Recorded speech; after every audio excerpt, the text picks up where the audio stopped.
En el primer capítulo me he referido a las razones que han provocado la catástrofe demográfica en América española, pensando en unos 300, 400 años atrás. Si bien esto parece demasiado antiguo, es decir, ¿por qué referirnos a las epidemias y las pandemias de siglos atrás? Bueno, le vamos a encontrar un sentido cuando podamos hacer un cierre, porque más allá de los siglos, los padecimientos, las necesidades y las soluciones han sido siempre una constante, y eso lo podemos ir observando incluso a medida que uno va desarrollando estos capítulos.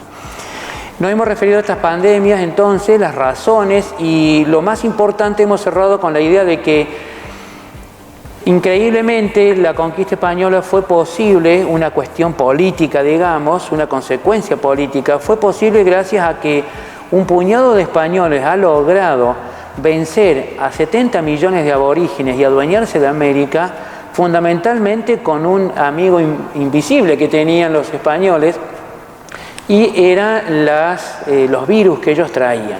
Los españoles ya venían inmunizados. ¿Por qué? Porque por una cuestión de larga tradición en sus organismos o heredados de sus familias, ya se habían sus organismos dotados de las inmunidades como para que no padecieran los estragos de los virus, más que nada la viruela. Pero en América, cuyos habitantes no conocían lo que era enfermarse nunca, eran huéspedes ideales para la propagación de las epidemias y las pandemias. En este segundo capítulo vamos a continuar refiriéndonos un poco más a la descripción de las epidemias que afectaron a las poblaciones americanas. Más que nada hablamos siempre porque si bien los españoles empezaron a instalarse, pero generalmente los virus atacaban más a la población autóctona que a la población proveniente de Europa. Bueno, en esta idea vamos a decir que el sarampión fue otro de los virus que se instaló en las costas tropicales y estalló con gran fuerza en el siglo XVI, hacia 1529, en la región del Caribe. Casi todas las epidemias se van a originar en el Caribe porque era el lugar de estacionamiento primero y fundamental entre los continentes. Porque desde Europa se buscaban esclavos en África y se los vendía en la región del Caribe para la explotación del azúcar y también en la costa de Brasil. Porque desde América Central la producción fundamentalmente de azúcar, tabaco, cacao se llevaba hacia España. Y porque en América Central estaba la puerta al Pacífico por el Canal de Panamá. O sea que era el lugar de mayor concentración comercial y por lo tanto donde más se propagaba el virus por la presencia de tantas personas provenientes de tantos continentes, ¿sí? Como hoy serían, dijimos, los vuelos aéreos. Nada más que en aquella época eran en las flotas, en los galeones, que se transportaban los virus.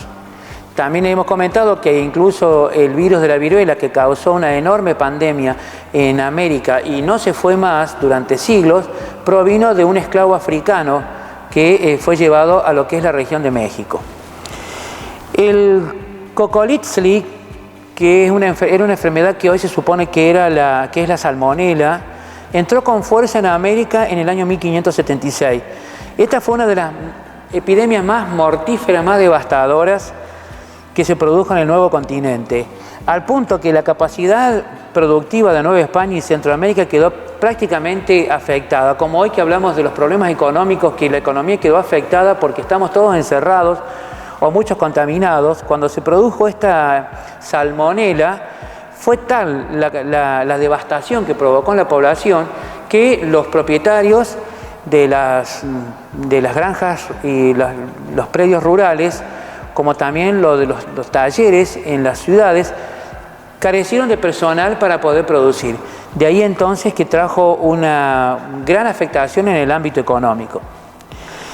También tenemos que en el año 1588 hubo un cargamento de esclavos que se asentó obviamente en la región del Caribe y desde ahí cruzó el Canal de Panamá y llevó la enfermedad hacia el sur del continente. Desde Cartagena, las costas caribeñas de Cartagena, pasa por el Canal de Panamá ingresa el virus de la salmonela en Bogotá, de ahí pasó a Quito, a Lima, a Cusco, se mete en el actual territorio boliviano, o sea, en la región del Potosí en aquel entonces, y también como las rutas comerciales unían Lima con Valparaíso en Chile, lleva la salmonela hasta Chile, causando millones de muertos. A partir del siglo XVI las epidemias se van a dar incluso cada 10 años. Van a empezar a eliminarse porque la población europea, por varias razones, estaban más inmunizadas para lo que era la contaminación o el traslado de la peste.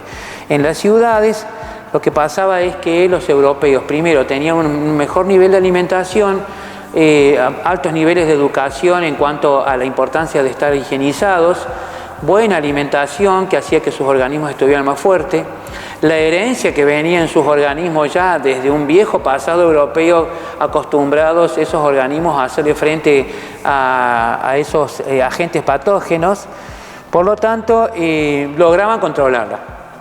Pero cada 10 años está comprobado por los investigadores de que golpeaban con fuerza en las ciudades. Y generalmente se atacaba a las poblaciones más jóvenes, es decir, esos eran los principales agentes atacados por las viruelas más que nada, y a los que mayor llevaba hacia la muerte, y con mayor frecuencia llevaba hacia la muerte, esos estratos jóvenes. En América resultaron más afectados, obviamente, dijimos, los nativos que los europeos, y los europeos eran menos vulnerables a las epidemias. En el caso de la viruela, que ha sido la principal enemiga de las poblaciones americanas, habría que preguntarse cómo es que se contagiaba. La variola virus se propagaba lo mismo que hoy decimos del coronavirus, a través de gotas de saliva, pero también por el contacto con la ropa, por ejemplo las sábanas, o el hecho de compartir ropa, o porque compartían una cama, era muy fácil de transmitirse de esa manera. Pero más que nada la saliva. Y era algo que no advertían, no se imaginaban nunca que podía ser a través de la saliva, menos que esas explosiones que uno hace cuando habla podían alcanzar hasta 2 metros, no se imaginaron nunca eso. Y ya sabemos que a pesar de los siglos y las campañas que se han hecho, la viruela ha sido erradicada hace muy poco tiempo atrás, en la década de 1980, que se hizo una campaña de vacunación mundial. Pero la primera campaña de vacunación mundial contra la viruela se ha producido hace algo más de 200 años atrás, con mucho éxito, y eso se dio gracias a que a fines del siglo XVIII logra descubrirse la vacuna contra la viruela. Se han producido varios hechos que ayudaron a que hubiera una campaña mundial de vacunación hace ya algo más de 200 años, y esto es que muchos territorios del mundo pertenecían a la corona española, en América, en Oceanía. Por lo tanto, el que gobernaba España, cuando decide hacer una campaña de vacunación, quiere beneficiar con la vacuna de la viruela a todos los dominios españoles en el mundo. Y se dio también que el rey, en ese momento, el rey Carlos IV de Borbón, tenía una hija que había contraído la viruela y que fue víctima de ella. Se trata de la infanta María Teresa. En una imagen está toda la familia Borbón. Ahí aparece la niña, y esta niña muere a causa de la viruela.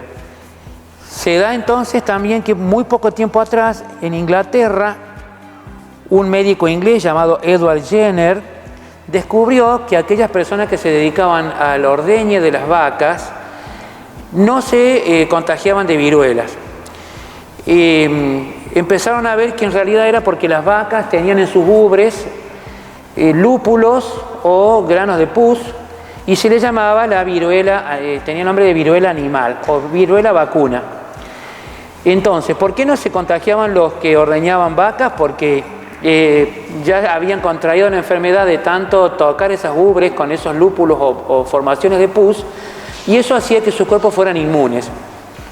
Eso es lo que logró observar Edward Jenner con un niño, lo probó con un niño que era un empleado, de él, de su papá era empleado de él, y así se dio cuenta que llevándole una pequeña dosis de la viruela de la vaca, de la ubre de la vaca, a un ser humano, podía inmunizarlo contra cualquier epidemia de viruela.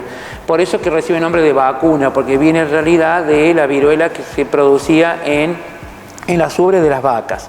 Entonces, dándose estas tres situaciones, que se descubre la vacuna, que no era la vacuna con inyección como ahora, sino que se trataba de transmitir pequeñas dosis de esas puces que se formaban en las ubres de las vacas, que después se llevan al ser humano. Cuando se dieron cuenta que el ser humano también conformaba esos lúpulos en sus brazos, por ejemplo, los médicos, sabiendo que sacándole pequeñas dosis de esas formaciones en la piel se le transmitía a otras personas de manera preventiva, se lograba que cuando llegara la epidemia no causara estragos. O sea que era una especie de vacunación que ellos le llamaban inoculación, que era tocar o transmitir de una piel a la otra piel, ¿sí? Para que no quede como la idea de que se trata de una vacuna en sí. Entonces, estaba ya ese tipo de vacunación que era la inoculación. Justo el rey de España, que su hija muere por el virus de la viruela, y siendo niña y sabiendo él que en el mundo español, en distintos continentes que dependían de España, eran víctimas los jóvenes, no querían que les pasara como a su hija. Por eso es que organiza una campaña mundial para que salga un barco hacia todo el mundo llevando una solución. De ahí entonces que esta fue la primera campaña reconocida como Mundial de Salud. Eso va a pasar en el año 1803, una ambiciosa campaña intercontinental de vacunación, y un médico que se había especializado en todo lo que era virología, que es el doctor Francisco Javier de Balmis y Berenguer. Este médico va a subir al barco con un equipo, van a dirigirse a América con la idea de no curar todos los casos, porque era imposible atender a millones de personas en distintos continentes, sino la tarea de llevar la solución, pero ir formando a los médicos de las ciudades americanas en lo que era infectología, el tratamiento de las epidemias, es decir, que era una tarea no solamente de sanidad, sino también de educación, y también educar a las sociedades a que se pudieran ir previniendo o previendo para no ser víctimas de las epidemias, más que nada la de la viruela. Ellos más que nada iban con esta idea de llevar la conciencia de la viruela. De toda la campaña podemos decir que una cuarta parte de la población fue salvada por la campaña mundial del doctor Balmis, pero hay que pensar que la idea era la de ir formando a profesionales en distintos países del mundo, de ir formando, haciendo campañas para concientizar a la gente de que se dejara infectar, porque más que nada en los estratos bajos había desconfianza. La gente que tenía un importante nivel cultural sabían que era posible curarse, pero los sectores bajos le tenían mucha desconfianza a eso de dejarse contaminar con otros para generar anticuerpos ante este flagelo de la viruela. Bueno, de esta manera entonces damos por cerrado este segundo capítulo, que se hace en homenaje a la enorme labor que hacen todos los miembros de salud de nuestra ciudad, y es un homenaje que hace para ellos nuestra municipalidad.